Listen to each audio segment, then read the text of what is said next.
Coach, congratulations. After a string of so many frustrating endings, what's it like to have this one where things come together, you make everything tough defensively, and you're able to rest your starters in the fourth? Yeah, I mean, that was all good for us, and it was good to have a game like that. And, coming off 4 straight losses, 3 of them, like, excruciating, quite honestly. That was good for us. But, I feel bad for Steve. I mean, he's down there with nobody. Absolutely nobody playing. And, they competed in the first quarter for as long as they could, and then we got going. It was the perfect storm. Them having nobody and us needing a win badly.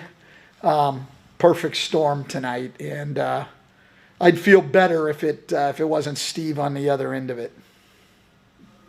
Totally understand. BI really got this thing going, even though you had contributions from everybody by the time the game ended. What do you think spurred him on to be so efficient at the beginning of the game? Well, I just think he played the game with a really good pace. He played quick. He caught the ball, went right into his move. I thought he was decisive and quick in everything he did. Looked like he had his legs under him. Worked on a lot of that stuff. Well, he works on that stuff all the time, but worked on a lot of that stuff yesterday with Teresa Weatherspoon, and he was doing the same stuff tonight.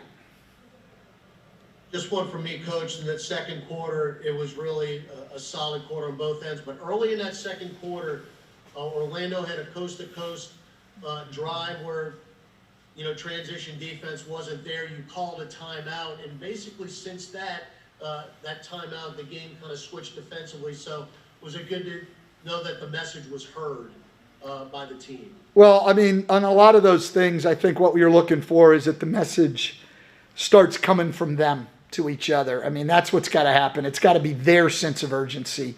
They've got to want to take care of those things. And for most part tonight, I thought, we gave a good effort. I mean, there's always things you can do better, but I thought, guys, that's what I'm saying. It was a perfect storm. Our guys really went at it hard, needed a win badly, and they had their entire team out. Stan, Christian Clark, you talked about the tempo that Brandon played with. How does it help you guys when he is playing with that tempo that he had tonight? Well, he's hard to guard. You can't lock in and you can't get your help locked in. He's just catching it and going.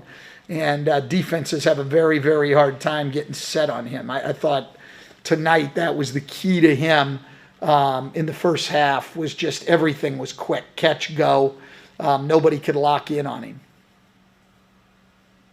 Yeah, Lonzo finished with 12 assists in 25 minutes. He mentioned the other day, he was struggling a little bit with the minutes restriction, getting into the flow. What was it like just having him controlling the pace again the way he was tonight? Yeah, and he made several great passes and, had the game totally under control and defended really well, I thought, on Gary Harris too. So I thought he had an outstanding game. It doesn't all come down to shooting. I mean, I thought he was tremendous. I mean, none of those guys played the last time we played them. I mean, last time they had just made the trade, but they had Otto Porter and they had Wendell Carter Jr. and they had James Ennis and, and we didn't have Brandon, Zion, or Lonzo. So tonight the script sort of flips. I mean, who you have does make a difference at times. Stan, this is a big game you guys have coming up next. I mean, how important is it just to reset off of that losing streak, be able to kind of go into this and kind of understand exactly what you're facing in that, the team you're chasing for this spot with not a lot of games left to play and you don't have that a little bit of a losing streak or whatever hanging over your head. Does that matter? Well, I mean, I think it all matters. It's you feel a little bit better going in, but the task ahead of us to get to that play-in spot, as you guys know, I mean, it's a difficult task. It's an uphill climb. And, we're basically chasing San Antonio and Golden State. And one of the things you'd like to have is the tiebreaker. And so that's a big one for Saturday night. But even then, it's hard. I mean, you can look at that as a big game and the Golden State games as big games, but the reality of the situation is they're all big games now. I mean, we're going to have to win a very high percentage of these last 14 games to have a chance to get into the play-in. Like, you're not getting in going 7-7 or probably even 8-6. Like you're gonna really have to win some games here. And so, yeah, San Antonio's the team ahead of you. Big game, tiebreaker, the whole thing. But bottom line is all 14 of them now are big games. You get the feeling that it's important to your team right now? Do they sensitively looking at standings? Is it to that point where you're close enough to the end of the year? I think it's been, yeah, Scott, I think it's been important to them all along. Like, and I said that to you guys the other day. I mean, we've had some disappointing games, but it's hard to point to games where you didn't think our guys showed up ready to play. You know, I mean, our guys are going out competing every night. They've got a sense of urgency. They're playing hard. They're competing.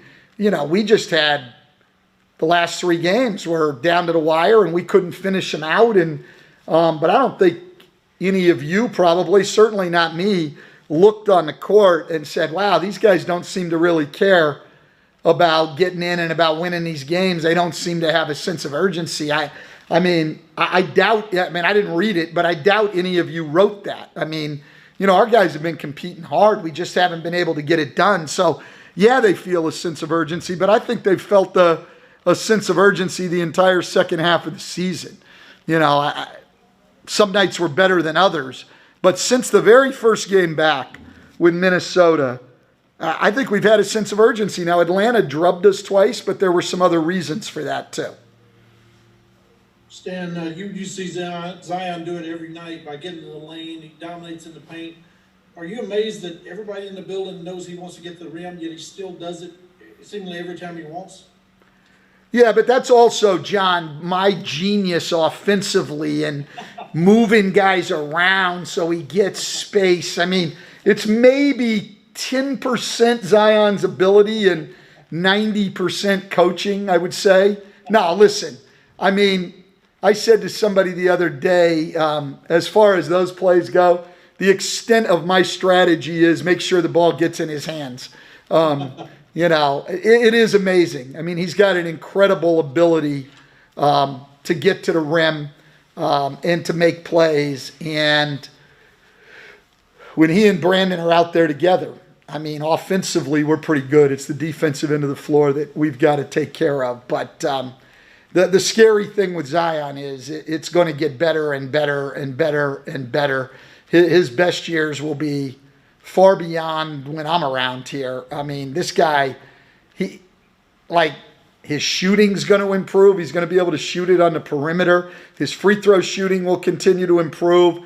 He'll have the ball in his hands late in the game, which he has had all year, learning to make those crucial decisions from out top as a point guard. His defense will improve, as most guys do as they get older. I mean, he's scratching the surface right now, okay? He still has not played 82 NBA games. He still hasn't played the equivalent of a full year, okay? And he's doing what he's doing. So, yeah, he's amazing. He's unselfish. He's smart as hell. The sky's the limit. It really is. And, you know, our fans and our writers get to see him every night, and after a while, you start to take him for granted. But when you only see him every once in a while, you say, whoa, this guy's something completely different from what you see every other night. Hey, Stan, just wanted to ask about Steven Adams. He obviously didn't play the second half. Is he good? Was this a situation of you felt comfortable not having to use him in the second half tonight? No, he couldn't go the second half. Now, I think how much of that was, you know, out of, you know, caution, and how much of it was he absolutely couldn't have played in any situation, Andrew, I don't know. I don't know the answer to that. All they told me is Steven can't go.